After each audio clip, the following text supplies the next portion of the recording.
Et donc, les dessins sont assez cool. Là, on a toute une série de ukiyo-e qui représentent des métiers artisanaux, que ce soit la forge, la menuiserie. Donc, c'est dans des bouquins aussi, c'est dans des imprimés. On a une représentation sur une cérémonie Shinto avec un sanctuaire temporaire, donc monté comme une scène, et donc qui n'était pas permanent.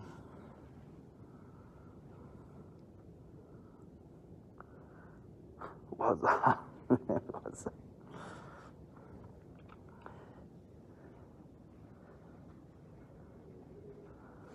Ensuite, j'ai du Oniwara. J'ai un super... comment ça s'appelle, les rouleaux qu'on affiche au mur. Et là, c'est pas avec un poème, c'est avec une peinture du magasin Daimaru de l'époque Edo, donc des super couleurs, des dessins très fins. Le travail sur les perspectives est très bon comparé à d'habitude. Très belle peinture. Même chose mais en vertical. Là. Donc on voit plusieurs quartiers de la ville. L'approche graphique est superbe sur ça. En bas, au premier plan, on a un magasin avec les gens qui passent, etc. Puis après, il laisse un blanc et on a un autre quartier qui est à plus grande distance. Les choses sont plus petites et c'est de l'habitation.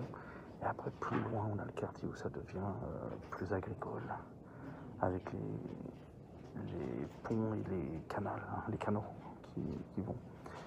C'est très très beau. Date de 1928 en plus. Récent. Et on a quoi là? Donc là on a des yatai. Les yatai n'ont pas changé depuis 300 ans. C'est exactement la même forme. C'est zéro changement.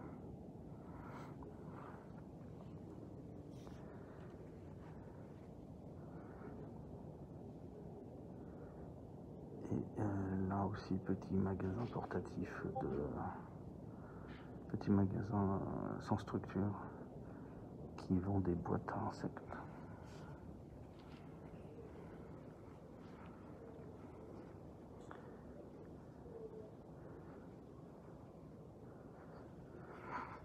Et j'ai un display là de Hinamatsuri avec tous les bordels dedans.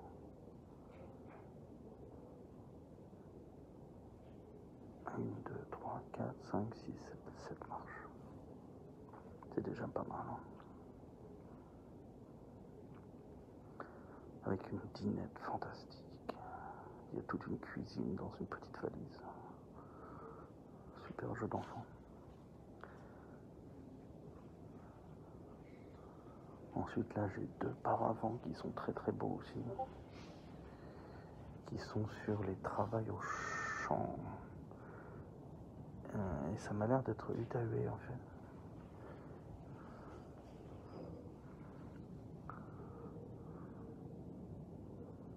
Utaue plutôt que Utaue. Je ne saurais pas le dire, mais c'est exactement tous les mêmes symboles que dans Utaue. Osumiyoshi Taisha.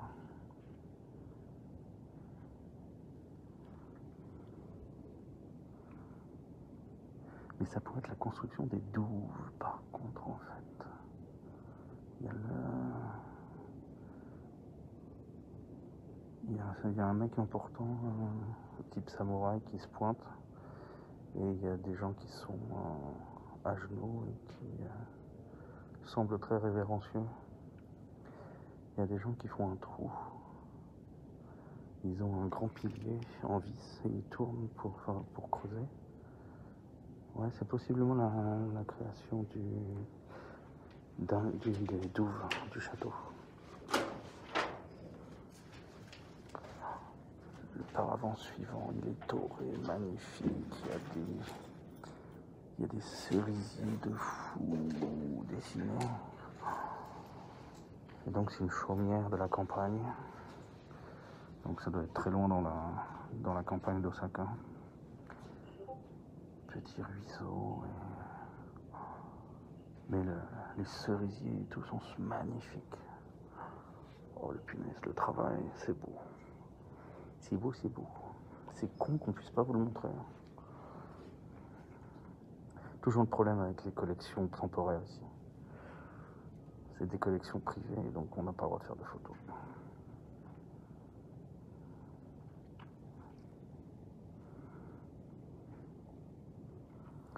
Le paravent suivant, c'est la vie aussi sur la rivière, un peu plus loin. Il y a le travail du riz. Ouais, il y a une ferme spécialisée dans le riz où ils sont en train de trier, battre. Il y a toutes les étapes du riz. Et au-dessus de ça, il y a un magnifique petit jardin avec des érables rouges, des pins, des gens en kimono assis dedans en train de faire de la poésie. C'est très très très exquisite. 1773 le truc. Punaise. C'est beau.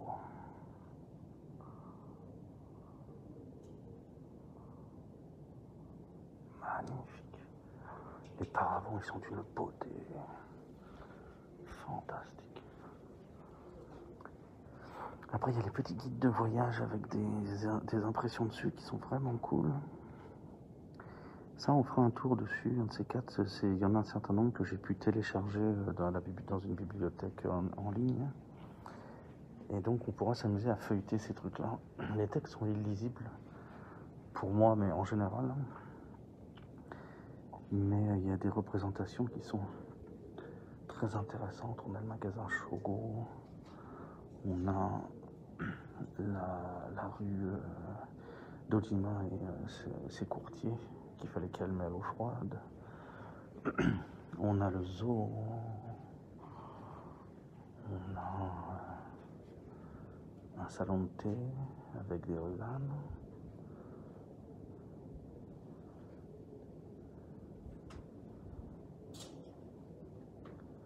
Il y a un truc, je sais pas ce que c'est, puis il y a des mecs dans une roue à hamster, ils sont en train de faire tourner la roue pour faire je ne sais quoi. Mais ils ont fait tourner des mecs dans des roues ici. C'est bien. Une scène comique avec le vent qui emporte des parasols chez un parasolier.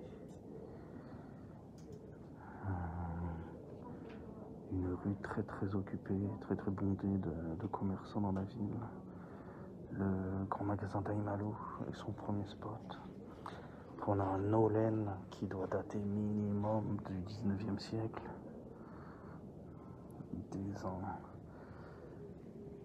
Des pancartes de magasins, des enseignes de magasins aussi. Les hobbies des employés.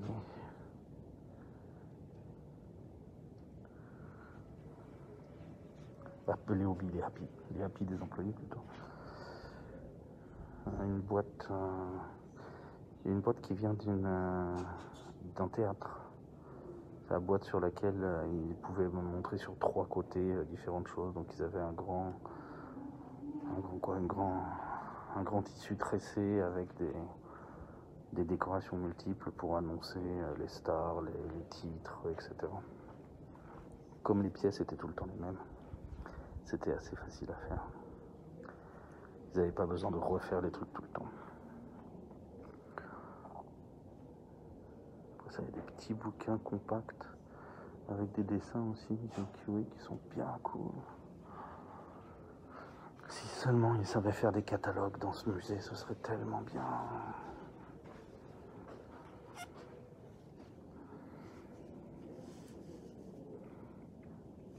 Alors, un livre de ukiyo-e couleur, de scènes proches de celles que je viens de voir, que je vous ai décrites. Le bouquin est en accordéon. Oh putain, trop beau quoi. Là j'ai des versions couleur aussi. D'à peu près les mêmes choses. Il y en a que j'ai déjà vu. Ça c'est un extrait des 100 scènes de Osaka ça. Parce que ouais, il y a le grand signe de Osaka, il y a le pêcheur. Donc ça c'est ce qu'on a déjà vu à Nagahoribashi. C'est des copies papier. de ce qu'ils ont mis à Nagorno-Karabakh. Techniquement des originaux, même si c'est pas une impression unique. Et la carte, une carte d'Osaka, avec les indications de propriété et de lieu d'intérêt. C'est beau. Je suis content d'avoir vu ça. Ça présente beaucoup d'intérêt pour moi. Vous pas.